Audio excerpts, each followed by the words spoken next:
Kia ora and welcome to Cinema in Context, where we discuss all things film and the connections between. My name is Sarah Watt. I'm William Chen. And I'm Jeremy Downing. And each month at Cinema in Context, we discuss two films, one current and one retrospective, with some connection. It could be the same director, the same actor, or a similar theme.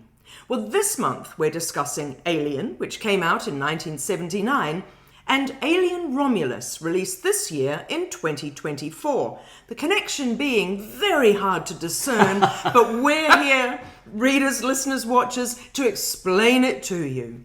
So, it's worth noting that we do discuss both films in great detail, including spoilers. So if for any reason you didn't yet see the 1979 Alien, you need to get out there, because it bears a huge resemblance to the Alien Romulus film, and you'll get the most from this discussion by watching both films. I think it's fair to say we will spoiler the films entire in between, franchise. right? So there's Aliens, Alien 3, Alien Resurrection, Prometheus, Covenant. and Alien Covenant. We've decided to kind of ignore the Alien vs. Predator, Aliens vs. Predator Requiem films, being that they are stupid. So,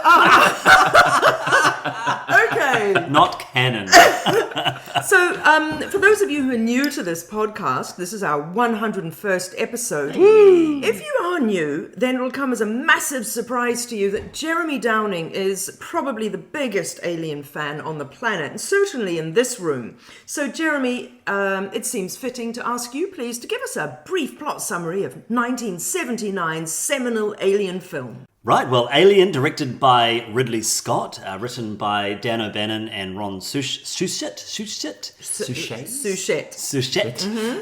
with David Giler and Walter Hill as producers, was a breakout hit in the year that it came out. And it comes off the heels of Star Wars and other big blockbuster fare, and really shocked audiences by sort of exploding onto the scene, shall we say. Alien follows the crew of the Nostromo, a crew of, I guess, truckers in space, they've been lovingly called, hauling back a whole bunch of mineral ore from some distant planet to Earth. And en route, they are awoken from their stasis, and are told from their computer mother that there is a distress signal in a nearby planetoid. And so they are, I guess, compelled by law and by the opportunity of financial gain to go and investigate this distress call. And upon arriving at the planet, they discover things aren't quite what they seem, and the carnage ensues. And I will just say, not only am I one of the biggest Alien fans, Alien is my favorite film of all time. Well, there you go. And so I am in this for life. William, give us a bit of a rundown of Alien Romulus, the latest in the franchise. All right, so guys. I just watched a modern entry in a venerable sci-fi franchise that does its damnedest to harken back to the original 1970s classic, aping the aesthetics to a T and featuring slavish callbacks and plot connections based on minor, arguably throwaway details, not to mention the use of quote-unquote cutting-edge technology to reanimate the ghoulish digital corpse of a departed British thespian. That being said, the production design is beautiful. The set pieces are thrilling, and overall this ultimately came off as more of a labor of love than a cynical cash grab. But enough about Rogue One, a Star Wars story. Oh my God. I was waiting for that. I guess that's the key connection with the General Tarkin. What's his name? Oh yeah, Peter Cushing, Grand Moff Tarkin. Yeah, and Ian Holm. Nice. Well, Who would like to start? I'm not going to start because I think you won't stop me. So, who wants to jump in? Maybe with Alien. Returning back, I know, William, you watched it this week. You watched it recently as well, Yes, I Sarah? did. Yep, this week. Okay, so here we go. Once more in my list of shame. No, I have seen this movie before. I've seen this movie before, everybody. I'm just going to leave. So it's been a great 8 years, everybody. Okay, you're going to want to block your ears for this one, Jeremy. I've seen Alien once before I saw it again last night. I really, really enjoyed it last night. But the first time I watched it, and this would not surprise you, On a plane. was on a plane. Wow. And this wasn't one of these newfangled planes with a larger screen. We are talking about like back in the early 2000s, where, do you guys remember when planes first had screens on the backs of seats and the movies kept playing on loop? So Yeah. you couldn't start and stop. Yeah. So it was on a really grainy LCD screen. I think I was flying to Singapore. It was a good time. I mean, I think that, all the movies you have destroyed with watching on a plane, William, Alien, watching it on a grainy screen, there is a quality of the technology in Alien, which you've alluded to, that does actually fit quite nicely with this, with the aesthetic. Nice. Well, thank you very much. That was the intention. Yeah. Can I say, you mentioned the films in the olden days on a loop. My mum started watching a particular American remake of a fantastic Hong Kong film, and she started watching it in the plane. She just kind of got into it and was like, okay, cool. And all of a sudden, a very significant actor was thrown off a building and died. And she thought, wow, this film's amazing for getting rid of like the really important actor really early in the film. And then the film ended about 6 or 7 minutes later. So that was the perils of the old looped films, where you couldn't start them when you were ready to go. Yeah. So she got the spoilered ending. But yeah, guys, Alien is great. It really is incredible. I think one of those, so-called perfect films. And really, this time around watching it, you really get the sense of there being not a scrap of wasted material. It's meticulous. It's slow, but paced in a way that feels satisfying, right? So much of the build-up is necessary for what happens in the second half. And we'll get to this. I feel like Romulus, for all it does well, one of its faults is that you don't get that sense of camaraderie and of character that the original Alien does. Because Alien, you really bask in that. There's scenes of people just hanging out and going on smoke breaks and just talking and overlapping dialogue, and dialogue that's almost not really discernible when they're just sitting around having their chat. It really is just a microphone in the room sort of thing. And then the cutaways too, and I'm so sorry, I don't really know my character names. Don't worry, I got you. Yeah, I so got you, Sarah. you're gliding camera, and then we're just looking at Harry Dean Stanton and the other dude, Brett, and they're just chatting away about, griping usually, aren't they, about not being paid enough, and then it feels like you're just on board hanging out with them, doesn't it? It is genius. It's one of the many things in this film that is brilliant, and it's one of those things that it does get talked about, but in terms of what people think of when they think of Alien, it's not necessarily the thing that comes the subtlety first of it. to mind. Yeah, no. It's just that, and I said before, the truckers in space quality, and that overlapping dialogue. It does have a tension kind of motive Very as well, much, because it very draws much. you in. You want to hear what they're saying, and that whole world feels so lived in. I mean, I think production design as well, right? Everything's dirty. Everything's a bit run down. Yeah. Can I bounce off you on that? Like, the whole lived-in nature of 1970s and early 1980s genre films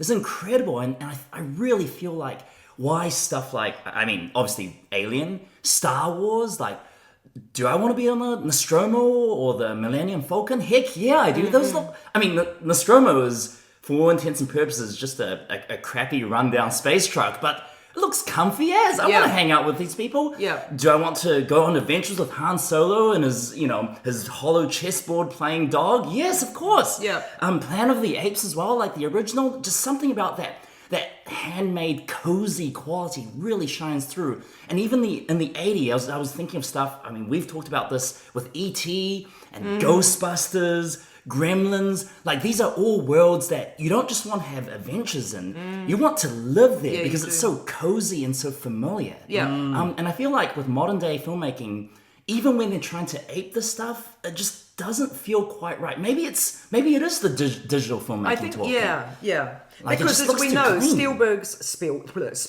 sets have all real, actual things, and you do feel like you're in, again, Drew Barrymore's house or whatever in E.T., and you're in the conversation pit, or you're sitting around the kitchen table and da-da-da-da-da.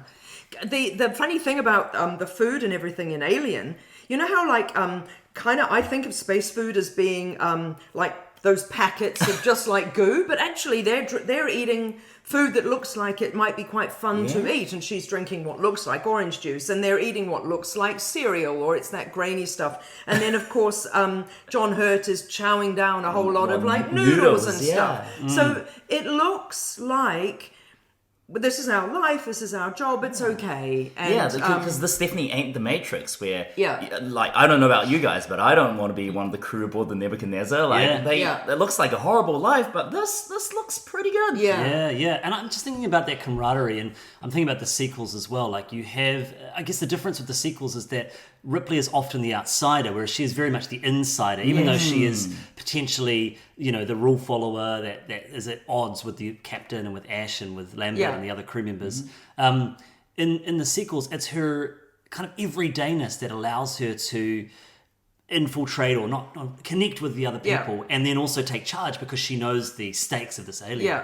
If you think about the Marines in Aliens, or the prisoners in Alien 3, or the crew of the Betty in Alien Resurrection, it's a big part of what I think makes these films successful. And with Romulus, I guess they sort of have a version of it, and so, but you feel like the camaraderie just wasn't there in terms of I don't know. I mean, what do you guys feel like? I thought they were fine. The actors are all okay, and they play the role they're supposed to. But maybe we just didn't have enough time, or maybe it was the writing. I don't think it's the actors' There's fault. the built-in animosity, and I know that There's the racist guy. There's Alien, right? And there really isn't animosity between... I mean, there's a little bit between the working class fellows and her going, guys, just do your job, you'll get what's coming to you. And, and things like that. Parker really doesn't like Ash. Sure. So there's always the animosity between the humans and who turns out to be a synthetic, which is the interesting thing, is they don't know that Ash is a bit funny. I mean, they know he's a bit funny, but they don't really know why, and then they find out. Whereas Andy in Romulus, they know he's a synthetic, and therefore they're mean about him. But otherwise, in Alien, basically they're all just getting on with it, right? And then in the subsequent films, there is much more of the, who's this chick think she is? Well, actually, she's an expert, and she's been through it, and she's quite jaded, and she's super straightforward, and we will come round to... But also the between themselves. I mean, like Alien 3, and I know we're leaping all over the place here, let's do it. haven't yet told you what I think of Aliens, but Alien 3, which I did watch because of this podcast, and I think I had seen it before, it's fine, but it's dumb, and it's nice to see the first David Fincher film ever, and it's nice to see his take on it. But those guys, all those English lads, all just like nah at each other the whole time, blah blah, and that's the problem. It's not the problem with Alien Romulus, but the minute we meet them, there's that. Am I allowed to say dickhead? I'm probably not. I don't know. There's that dickhead guy, played by Fearn, whatever his name is, who's meant to be a bit of a jerk, who's all like at Andy the whole time.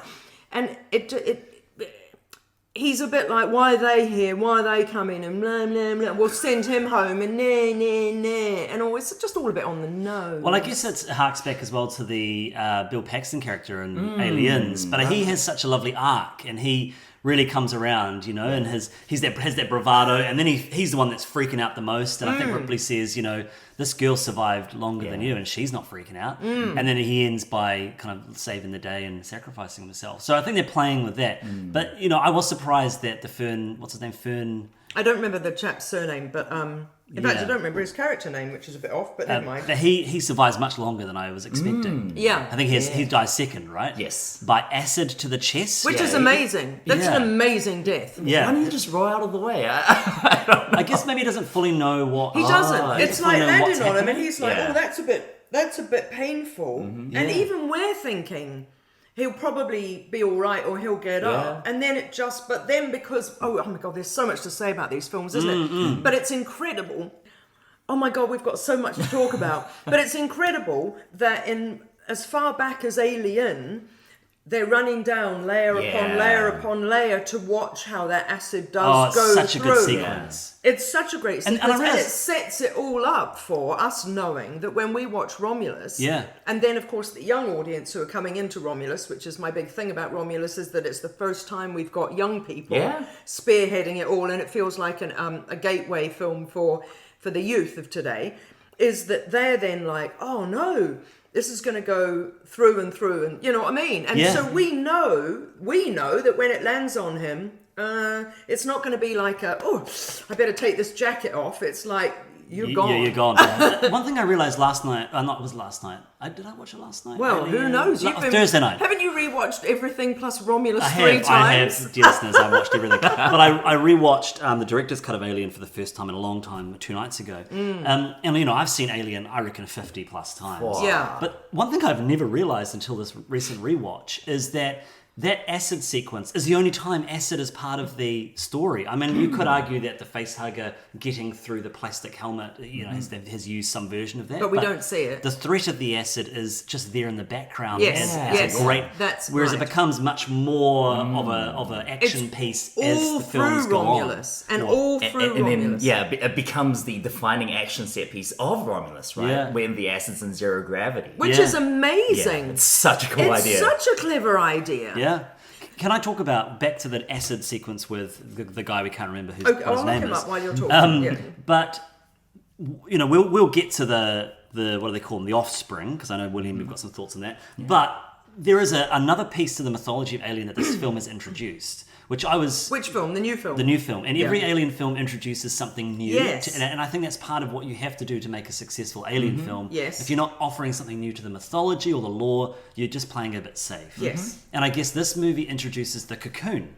So we've never seen how the alien goes from the chest burster, the small guy, to the big, or the big chap or whatever they call it, the massive alien xenomorph. And so this introduces this idea that it sheds its first skin, it somehow creates this very sexual cocoon on the side of the ship, and then someone sticks a prod into it. Yeah, right. But in Alien, remember, Harry Dean Stanton does pick up a shedded skin. That's true, but we've never seen a cocoon phase. That's never been categorically. That's never been a part of the story. This will expose my ignorance because I have not rewatched everything. So what I have is out of order all the films in my head, but obviously I do know about the eggs. Yeah. So where does the egg happen in the midst of? Okay, so the beast births the eggs. And out of the eggs comes... So the beast doesn't birth the eggs. The queen beast births the eggs. Okay, her. So the original film introduces the space jockey, which we may or may not get to, but the Prometheus. Yeah. But we have a whole bunch of eggs. Facehugger comes out of egg onto John Hurt's face. He bursts the chest burster at the dinner table. That's right. Harry Dean Stanton finds the little condom skin around with the cat. But also, may I scene. just say, the chest buster, the little creature comes out and goes, "Hello." Yeah. And you go, "Oh, it's so cute." It makes little sounds. So cute, little baby, and then it runs away like that. So, and then it emerges and kills Harry Dean Stanton full size, and then eventually gets killed. Aliens introduces the queen lore, so there is a queen, and then they're laying a bunch of eggs, and it's extra big. Alien 3 introduces the idea that the alien will take on physical characteristics of the host that it impregnates. So depending on which version you watch, it's a dog or an ox, but it becomes more. That's right. Sort of four-legged like. Yes. And then Alien Resurrection has the whole hybridy, cloney thing. So each film is kind of adding in pieces, and of course Prometheus and Covenant introduced the black goo / David's kind of engineering of those things. So yes.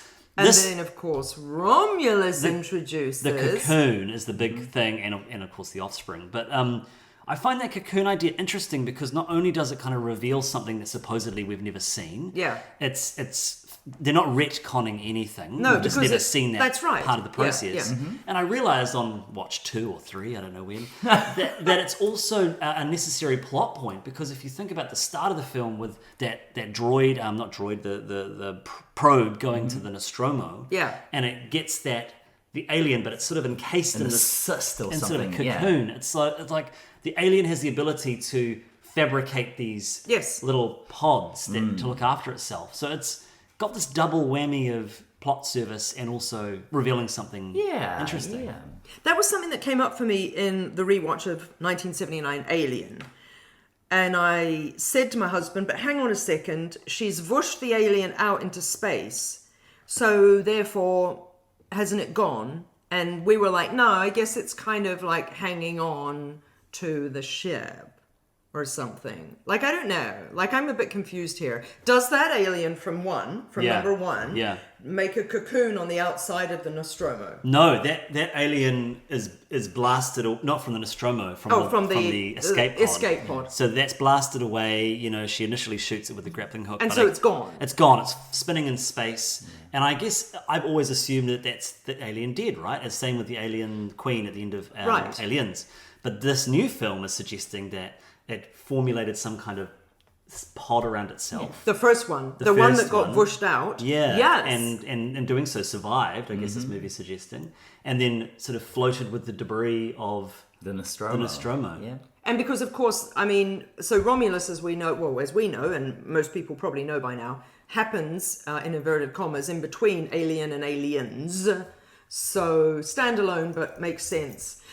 But then presumably there's an assumption that there's not just one alien. When God made the world, he didn't just make one alien. There must be a bunch of them, right? So it's not a case of you get rid of one and it's all over. Well, it's interesting you say God. No! Because I mean, you know what I mean. There's two whole movies about this stuff. You know what I mean, though, right? Well, Prometheus and Alien Covenant are very concerned about creators and gods. Yes. And, you know, and I mean, the irony is that an android supposedly engineered the alien from the black goo of the engineers. But, I mean, I guess all of these films have a suggestion that this black goo, whilst David is supposedly the author of the alien, there are suggestions in these films that there is inherent alien-esque, Giger-esque qualities in this black goo.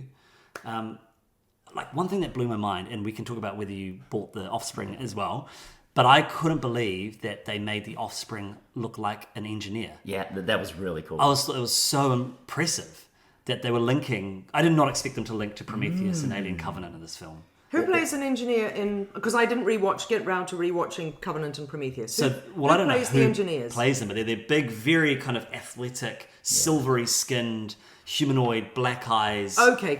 So not actually an characters. Actor's face, but a human in very common face. Yeah, and so the Offspring has this kind of distorted engineer look, which just is terrifying. And I thought, what a clever, brilliant way to weave in those films. And completely surprising. You just don't think about that stuff, right? Yeah. And I love how they... I mean, you know, some people like the ending of Resurrections, some people don't like the ending of Resurrections, but kind of taking that notion of the hybrid and spinning it in a completely new direction, that feels super satisfying. Yeah, and I think what was interesting so I don't know if you know this, Sarah, but the hybrid and Resurrection, which I didn't get around to watching, so no. But I need to, because I need to see what happens to Ripley. Well, it doesn't really... there's a lot of good things in that film. There's a lot of weird things. It's Jean-Pierre Jeunet directing Joss Whedon's script. And Joss Whedon famously is very frustrated with Jean-Pierre Jeunet's choices. Jean-Pierre Jeunet has kind of hit back at him. Yeah. But there is a hybrid alien at the end. In this case, Alien Queen is given a human womb and is births her hybrid. It's kind of the switch of what happens in Romulus. Right. And it's this very strange puppet. But it was designed with both male and female human genitalia kind of in concert with each other, shall we say, that the test audiences found too disturbing. And so they spent a heck load of money in 1996, 1997 to CGI out that genitalia, much like cats. Yeah, if only they'd Release the butthole cut. CGI'd out quite a lot of cats. And I thought it was interesting with this Offspring that it had kind of this X genitalia. Yeah, that's right. That I thought was quite very interesting. Prominently so. They're clearly fans. Fede Alvarez is such a fan, and the amount of callbacks to this films, and to be able to call back to Resurrection. I know. And it work. I'm like, that's so confident. Except that, of course, Resurrection chronologically happened afterwards, so that's what's so clever. But just being like a super fan and being able to play in that sandbox. Absolutely.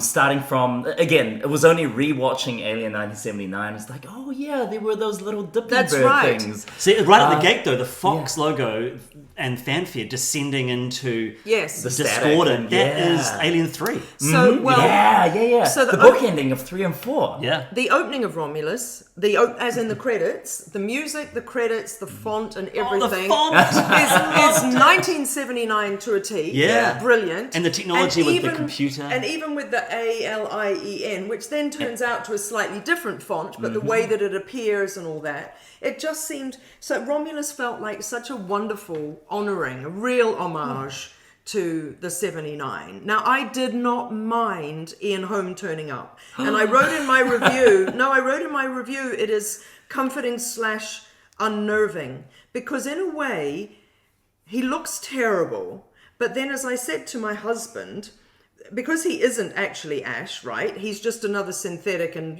presumably they all look the same in inverted commas, but they're going to look a little different. So therefore, I wondered whether they got away with that CGI because He's supposed to be a version that's of. how I was able. He's just a clone of. And that mindset kind of reminds me of Tron Legacy, where Clue is CGI Jeff Bridges, Absolutely. but you kind of accept it because he's supposed to be a computer man. Which is just as well, because otherwise because also, to be fair, they could have made Ian Holm's Ash if they wanted it to be Ash, which obviously it isn't because he dies in different circumstances, blah, blah, blah, blah, blah.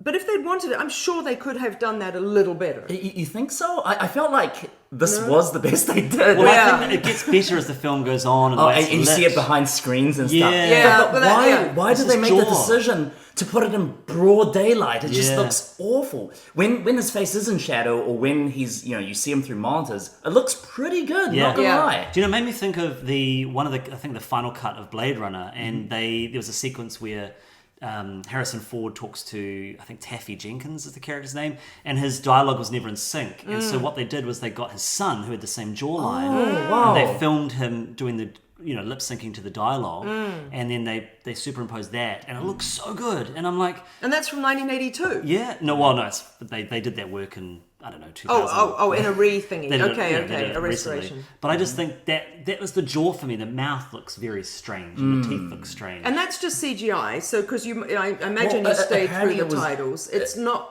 It was AI as well. They were using deep faking technology. Sure, sorry. Yes, but what I mean is it wasn't a human doing that. Yeah. So, but the mannerism, because it says in the titles, doesn't it, that the how did they I put saw it? this. They said voice reference, the performance reference and the voice reference Ian Holm, and then the performance and the voice done by David someone or other. I reckon this is something new out of the actors' strike that they had. I wonder if this has come out because I have been playing the Riven remake, and they acknowledge the original actors in the same way, people that have passed away, and they used their reference to do the 3D models in this new game, and so a lot of what they were pushing for with Screen Actors Guild was around AI acknowledgement and not being acknowledged for your work as an actor when you get put into a computer and spat out, 30, 40 years later. It says that in the credits, but it also says with sincere thanks to the estate of Ian Holm. I know, I'm just saying legally. I wonder if there's now a legal provision that you have to acknowledge your actors' physical performances. Absolutely. I think I just felt with the whole thing, again, it's fine from a plot perspective. Which one? Romulus? Ian Holm, and Romulus. Yeah. Is this what you took issue with, not The Offspring?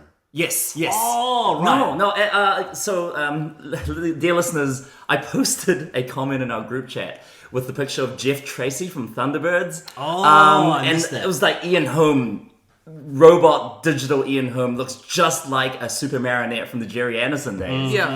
He just looks so bad, and I kept thinking, Oliver Reed in Gladiator. Like when they CGI recreated him after his death, they made sure to put his face in the shadow, and everything just looks good, even though, again, that was 20 years ago, literally.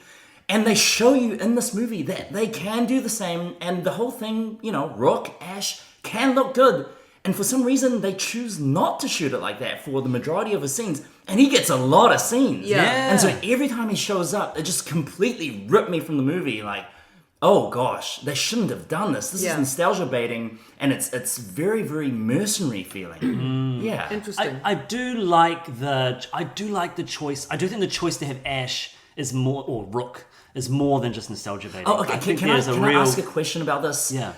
Just plot wise, Are we to assume that Rook has all of Ash's memories because they're all connected to Mother? Is that true? So he knows about what happened in Alien 1979? He must have, because he's doing the same thing that Ash did, which is, well, good luck. You know, that whole kind of omnipotent sort of, well, I wouldn't necessarily advise it, but it's been nice knowing you. That kind of But I think there's two things here. One is what you're saying. I think the other piece, there's that line that Bishop has in Aliens, which was like, well, that model was always always a bit twitchy. They don't, we could never harm a human with our new behaviour modifiers. Who plays Bishop? Lance Henriksen. That's right. Can we just talk about talking about recreating an actor that's not dead, but, recreating them not through their performance.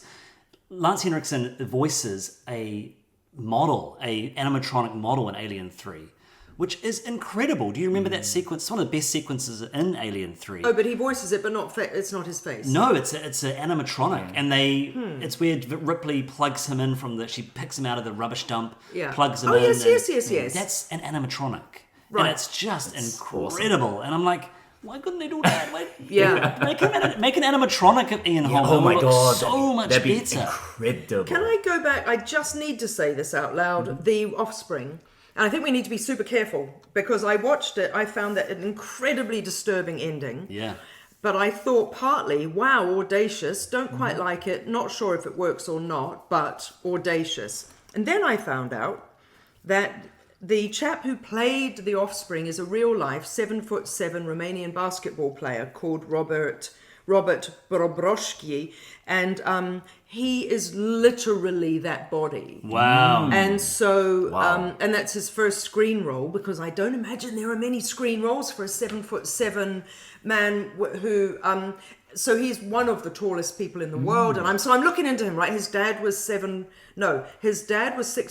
his mum was 6'1", and no, his dad was 7'1", his mum was 6'1", he's 7'7". He doesn't have that condition that the tallest man in the world had. They keep growing. That's right, but he was supernaturally tall at young ages and everything, and he does have scoliosis, so his spine is quite curved. And you see photos of him playing basketball and that, I mean, flipping it, he just kind of stands, he can just sort of stand under the hoop and just go dunk like this.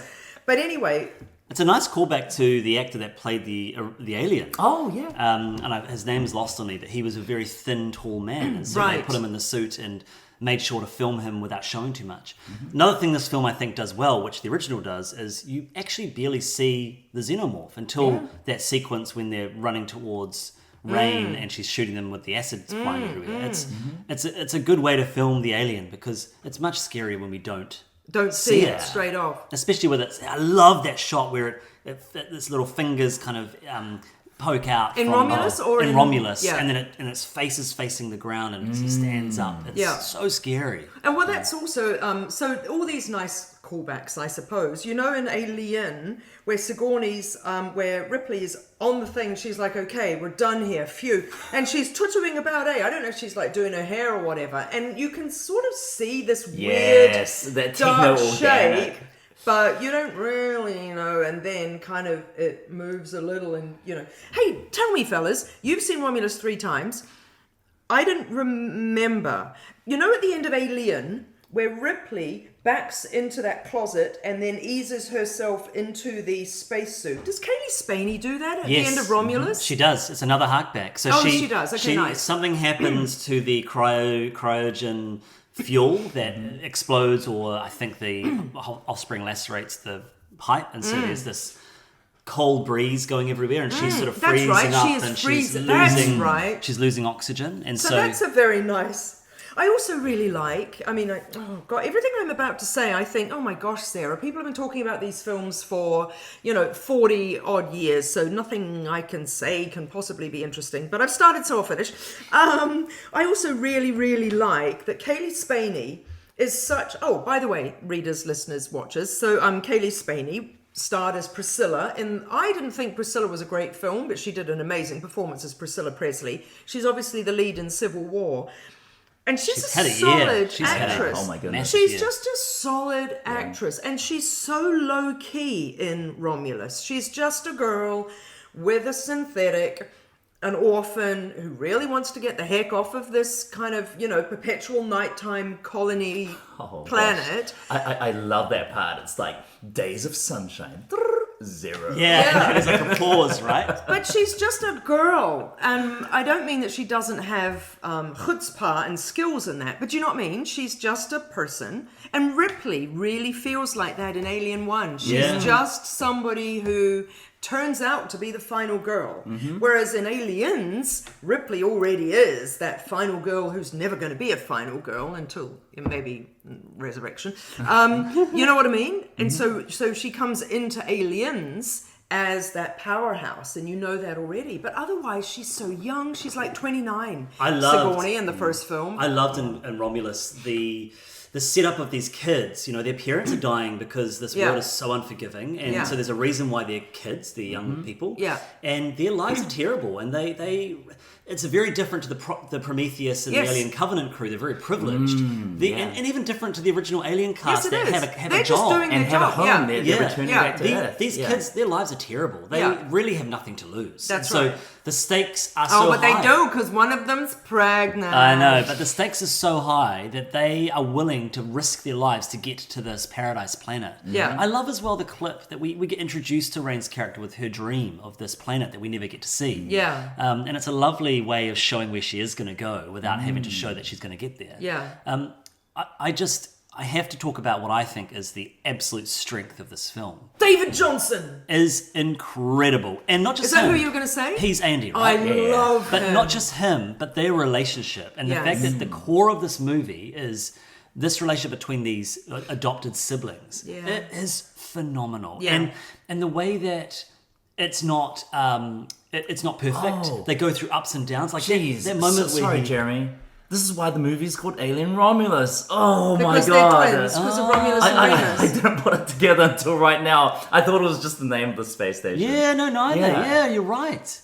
That's so But interesting. Romulus and Remus did come from the same parent. Oh, Well, yeah. I guess So they're technically... suckling on the wolf. They're raised by, so they don't have parents. So they're being. So is the wolf the company? Weyland-Yutani, yeah. It must be right. And also, actually, because her dad did create Andy, then actually they did come from the same father at least. Yeah, I love that moment where I don't love this moment, but where Andy lets Key be taken by the alien, and and Rain says in the lift, "How could you do that?" And he looks at her and says, "What? Leave someone behind?" And it's like either he's saying, "I'm an android, I can do that," or "You are going to leave me Yeah, behind." that's And, right. and the ambiguity is just Yeah. chef's kiss. Yeah. Like they play with the fact: is he real? Yeah. Like, does he have real emotions, or is he just an android? I think, honestly, this is one of the things that work best for me, especially considering how androids have been used in all the other Alien movies, Guys, right? excuse me, he's not an android, he's a synthetic, and apparently there is a difference, because I looked it up on Wikipedia. And I can't Artificial remember what person. it is. He prefers artificial He person, does, he Sarah. does. No, but 'Cause- also there is a difference. But anyway, as you were... And the first one, I think it's so ballsy. I don't know if you could pull off an Ash twist today. Would fans just go on Twitter Well, and it's called Reddit? Westworld. Every episode, a new character is revealed to be a freaking robot in Westworld. Well, because the thing with Ash is you have no notion before the Ash reveal that robots even exist in this world. Yeah. There's just that little hint where he's running, Yeah. and then there's that wonderful part where he's drinking milk. But they're all drinking milk. Yeah. No, but there's also the part where he's like, "Hi," when they go off the ship, and he's still in the thing, and he's like, "Hi," and you think this guy's really weird. But nowadays you might say maybe he's neurodiverse, and that's okay. But I will just say to what you're about to say, William. Sorry, chopsing in. I noticed on this viewing that Ash does clever things with his face With that his actually make him eyeballs. very human. Yeah.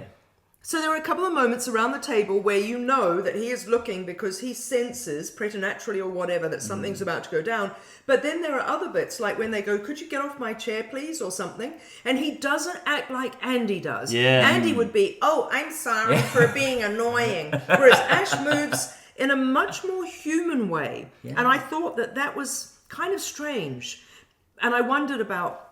I mean, look, it was the first Alien film, right? And it was the first time we'd ever had a synthetic. And so I'm not blaming Ian Holm one way or the other for the way that he wanted to portray that. He didn't know there were going to be all these films coming after where people would have to make decisions about where to pitch the performance. Do you get what I mean? Or maybe they just saw Star Wars and Ian Holm's like, I don't want to be like that. Yeah. Like C-3PO. Like C-3PO. Yeah, that's right. Hell, That's right. He's Ash's. You don't know this as an audience, but he's a version of Hell, the computer from 2001: A Space Odyssey. Yeah. Oh, well, so how do you know that?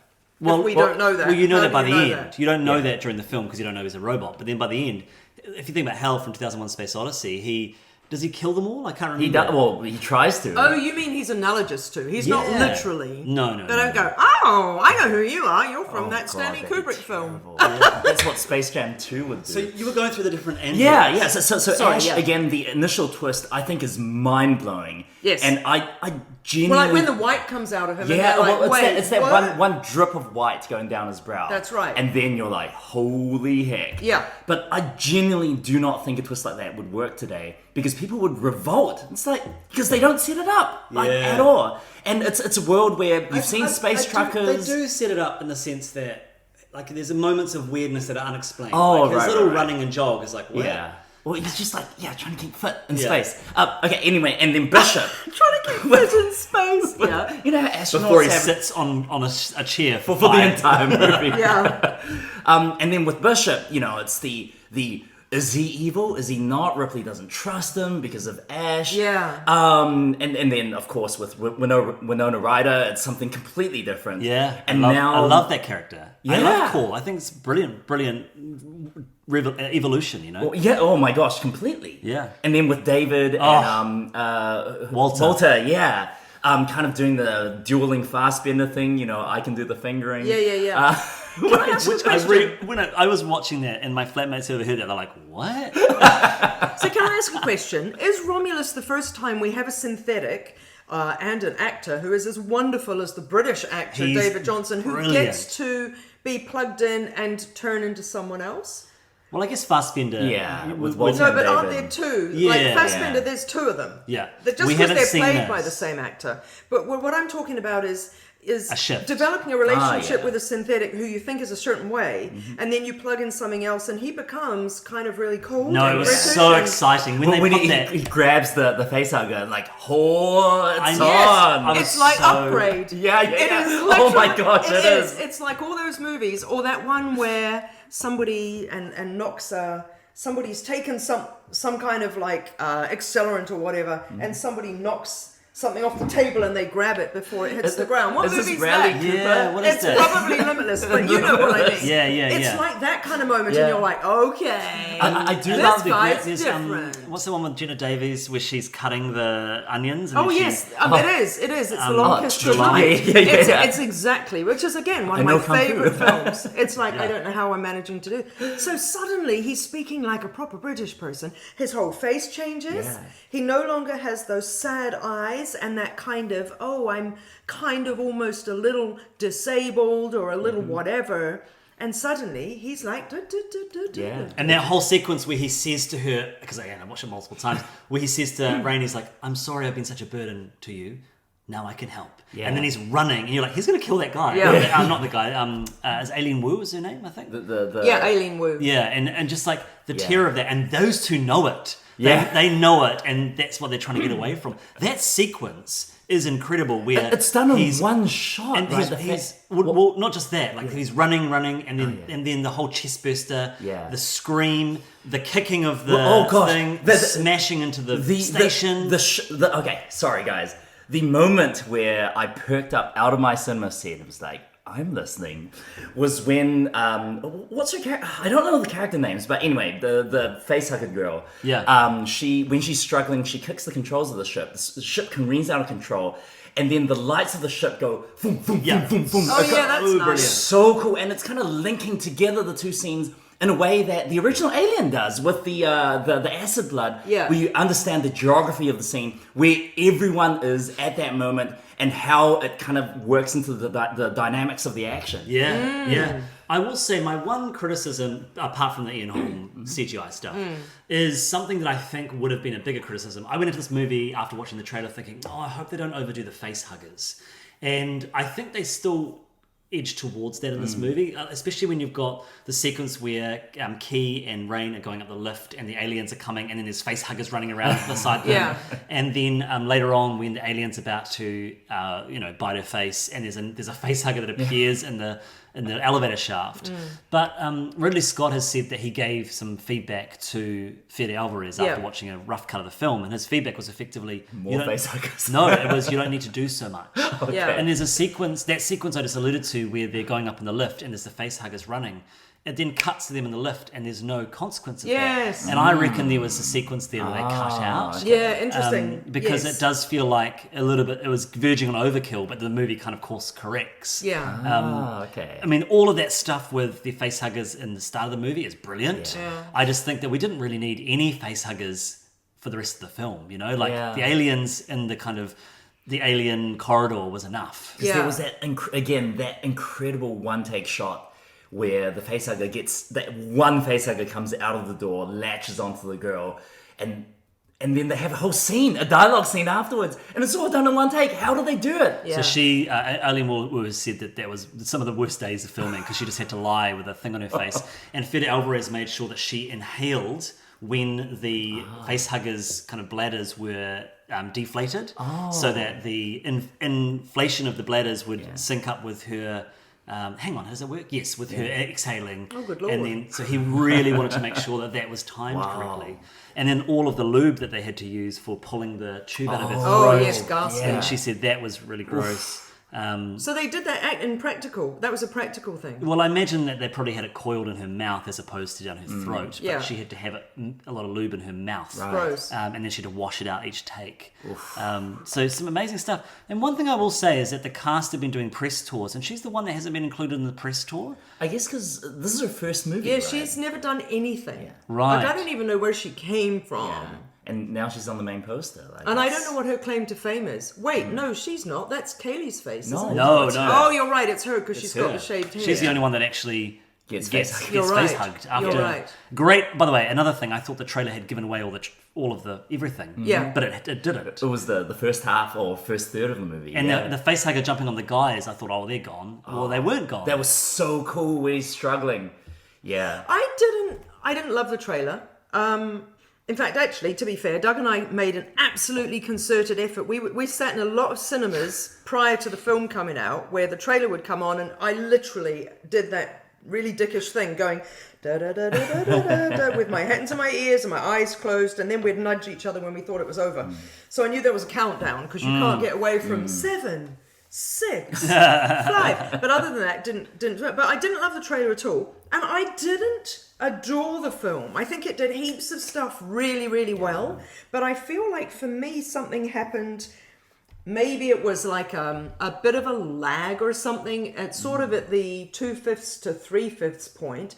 Then though, she gets up and she has to float through the acid in the zero gravity. And I thought all the zero gravity stuff was amazing. Especially when she's flying towards Andy and then she doesn't quite get it. Absolutely. And then the alien saves her to then try and kill her. Yeah. But Sure, so but satisfying. all of the zero gravity, that whole kind of conceit, every time it was used was the gravity pulses. brilliant. Like, Oh, I love that setup as Lovely. well. Because they kind of Lovely. pay it off in the next scene when they're in Yeah. that and he smacks his back. And Yeah. and I thought, oh, and so you forget about it. And then it comes back in the best way later on. Yeah. I really liked the youthness of it, and I referenced in my review, I was like, I've never seen any space movie, I don't think, where not even Passengers, oh my god, that was terrible, where the kids are just in their hoodies and their Reeboks, and they put their mask on or whatever, and off they go. You know, it just felt so like, this is just our life. We're in space, where this is what we're used to. And that was really cute. And I thought the kids were fine, and I liked that they weren't all American.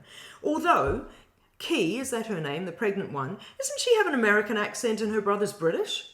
Or nah? Is she English? Yeah, you're right. she does have, because the actor is American. That's right. It's Dora the Explorer. Yeah. Oh, right. So that was kind of weird, because her brother, who's like supposedly the ex-boyfriend of Cailee Spaeny, Yeah. he's definitely English. He was quite a cool actor, I thought. He did a good job. He was fine. Yeah, he was fine. Wait, But is he the guy with the immortal line, "There's something in the water"? Yeah. Oh no, was that the other Or guy? was that the other Fern? Fern. So Fern's name is Bjorn in the film. okay. Who knows why? Bjorn. Bjorn. Can we say about trailers as well? Yeah. So this film not only harks back to the films that we've talked about, it harks back to Alien Isolation very heavily. that? Totally. It's a computer game where you play Ripley's daughter who's on a space station that's dilapidated and ruined by an alien, and you've got to creep around and watch out for people murdering you, and it's effectively this movie. Right. But the other thing that it does in that sequence with the, not quite the zero gravity, but when they're trying to leave with the before the acid blood, they use the original Alien trailer sound, which they used in the Alien Romulus trailer. The like I remember that noise, that famous noise, and I'm like, oh my gosh, they're just referencing everything. That's super clever. I do think there's the on-the-nose fan survey, get away from her. Okay. bitch. So can we talk about that? Yeah. Like, there were 2 words too many, right? Get away from. We know, guys. We know, like that is enough. And But then the kids don't know. Kids no, don't. but then it makes it so gross and fan servicey in the worst way. Get away from her. Beat. You bitch. No, he goes, get away from her, you. He kind of it's like he stuffs up the line, which I quite like. No, but he says it because earlier on in the film they're calling someone a bitch, and he's like, "What? Why would you use that?" But I mean, It's him going, "Oh, I think I know how to use an how do I use an insult?" It's just the worst fan service, and Okay. and I think that kind of soured me. But there's also Honestly, it there's soured lots me of for the rest of the movie. Like, you can't do that. Yeah, That's I know. ridiculous. I didn't like that either. And they also do it with she has lines. Cailee Spaeny has a line where she says "son of a bitch" to. Not mother in this case, but she says it to Rook. And then you've got there's that line that Rook says, I can't lie about your chances. Yeah. But you have my sympathies. So there is a lot of fan servicey lines like that. Yeah. But that one was the most egregious. And I don't know, I don't need my Andy to be this action hero. But I didn't mind. It was okay. They at least twisted it a little bit with him stuffing up the line. I guess. It just reminded me of all the horrible callbacks in these Lego sequels. Yeah. In the Star Wars sequel. Anyway, it was a bad line, and they just needed to cut out the final 2 words, and it would have been okay. Yeah. So where do you think the Alien series will go with this? Bearing in mind that Ridley Scott had this prequel trilogy that's been stopped because didn't do as well, and Disney took over Fox, and that this film seems to be doing extremely well at the box office. I mean, it's already made $100 million in a week. Have you guys seen, like, internationally, it's doing gangbusters? Yeah, especially in China. Yeah. Latin America. People are loving it. Yeah. So where do you think it's going to go? Do you think Ripley will ever come back? Oh, they will, right? They'll CGI de-age her and do all that stuff. Really? She still looks amazing. No, but as in she will interact with this cast. Right? Will she? I don't know. See that. They won't bring this cast back because they all died, didn't they? And why would Cailee Spaeny? Yeah, but why would the aliens interact with her again? I still want to see a Ripley v Alien. Sorry, not Ripley v Alien. We've seen that many times. Ripley v David. Because you've got Ripley, the hybrid alien human clone, and you've got David, human-made creator of aliens. I just think that's a battle I want to see. And they're both really good actors. Yeah. Like, I've got a lot of time for Michael Fassbender. And Sigourney Weaver's, she's not young, and she did all of those Avatar underwater films. Oh, yeah. She's amazing. Yeah. Mm-hmm. So that's what I want to see, but whether that happens or not, we shall see. So what I want to see is I want to go inside the Weyland-Yutani corporation. So you remember the film Cabin in the Woods? Yeah. Where good old Bradley Whitford and Richard Jenkins are like walking around in an underground kind of place with their shirt sleeves rolled up, just talking about, just business and stuff while young people are being slaughtered out there. Then I think that actually... because I'm quite basic and I like The Office and stuff like that. So it'd be quite nice to go into the Weyland-Yutani corporation where actually they have been harvesting these things. Because as we know, every synthetic in all of the films is like the priority now is not to save lives, but is to bring the stuff home. So, and then that sounds like an awesome idea. and then stuff Yeah. can go really wrong in the thing. Like, it's super basic, but I mean, this is my first Hollywood blockbuster, so this is all I've come up with. I think it's a great idea, and I would love. I think if my fantasy came true, it could absolutely come true with that idea as well. Yeah. That both Ripley and David have a bone to pick with Weyland-Yutani. Yeah. Peter Weyland created David, but treated him horribly, or his people treated him horribly, and so I would love to kind of see that reckoning of this, all those complexities. Yeah. I will say that these films have introduced so many different origins and places where the aliens could be that despite all of the efforts of the company to go directly to Fury 1C, whatever it is, in Alien 3, to get the alien from there, surely there's other things around there with all this black goo floating around in space. Like, there's a whole planet in Milford Sound where there's black goo everywhere. What do you reckon, William? Where will this series go? Well, I'm not gonna lie. Like, I did not have high hopes of the series after Prometheus and Covenant. I was like, this is just so far up some butt. Like, it's Ridley Scott, I think, being visually amazing. But then it really felt to me those two movies had the whole Star Wars prequel thing going on. It's that no one was saying no. He had such a big budget, he could do anything he wanted. Sorry, did Ridley do Prometheus and Covenant? Yeah. Okay, yeah. right, okay. They're beautiful to look at. They are, oh my gosh, especially Covenant. Like, And the shots. first half an hour of Covenant is, Yeah. I think, one of the best openings of, like, that is up there with any of the... In fact, it's actually, because the Alien and Aliens have slow builds, right? Whereas Covenant, it's like, that first 30-minute sequence, or 40 minutes, is astounding. Yeah. Okay, interesting. And then the movie kind of gets... It goes all wonky. Yeah. But I think this, with Romulus, I really ended up disliking the fan service quite a bit by the end. It was not satisfying to me. It started off being really satisfying, and then gradually, oh gosh. But so that being said, as I said before, like, I had a great time with it, and I would love for Fede Alvarez to get another one. Like, imagine his aliens to this alien. Like, if he got to make an action movie, or if he got to play in James Cameron's wheelhouse, that would be amazing. I do feel like this film does do that, though, right? With the auto-aiming gun. And he does this aliens moment with the corridor, and all these aliens appear out of nowhere. And, Yeah. The auto-aiming gun was kind of silly, but I guess it's a workaround for writers to say why Cailee Spaeny would be able to kill 20 aliens in one go. Yeah. So overall, I think this movie gives me, like, pretty high hopes for the rest of the franchise, especially since it seems to have re-energized the franchise, right? Everyone seems to be speaking quite highly of it, apart from those who really don't. And from that point of view, it's like the whole, as I was saying before, the whole nostalgia baiting, the whole Force Awakens kind of thing, just taking stuff we used to love 30, 40 years ago and reheating it. And yeah, to be honest, this movie is that, but in an exciting way.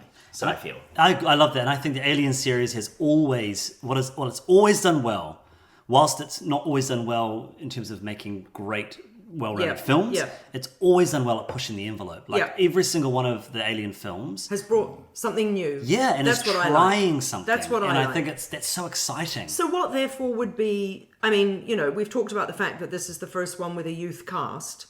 And I don't know that they want to go down the route of making Divergent and all that stuff, and having Romulus and then Remus and then, so what could be the next new thing? Well, I tell you what, there is the next new thing coming out with Noah Hawley. Is that his name? Oh, yeah. He's making Alien Earth. We've never seen anything on Earth, right? Maybe this will be the Weyland-Yutani movie. Maybe because it's set before any of the films. Oh, really? So I'm like, how are they going to do that in canon when we've seen various versions So before Prometheus? Yeah. Oh my god, okay. Yeah, Is Prometheus... I'm so sorry, but I'm only asking for a friend, which is all our listeners. Yeah. Does Prometheus happen chronologically the first? Yes. Before Alien? Yes. Gosh, it's been ages since I've seen Prometheus. I do need to go back. So Okay. chronologically, it's Prometheus, Alien Covenant, Yes. Alien Romulus, Yes. Aliens, Alien 3, 4. Alien Resurrection. Right. Yeah. I mean, technically the AVP films are first, but we're not going to talk about those, are we? No, that's just silly.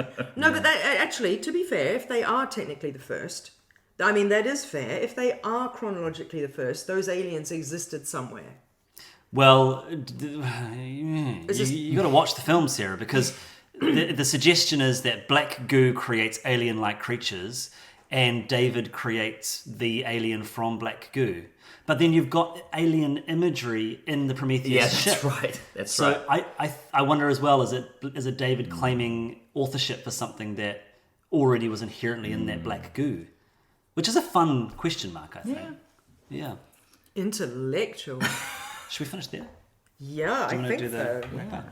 Well, thank you for listening to another episode of Cinema in Context. If you enjoyed our discussion, please share this podcast with your film-loving friends. You can listen to Cinema in Context on SoundCloud, Spotify, Radio Public, Stitcher, Amazon Music, and Apple Podcasts. You can also follow us on YouTube, Instagram, and Facebook, and we'd really love it if you wanted to drop us a line after each episode and give us suggestions for future films to discuss and compare. Look out for our next episode in a month's time, and until then, No ora mai!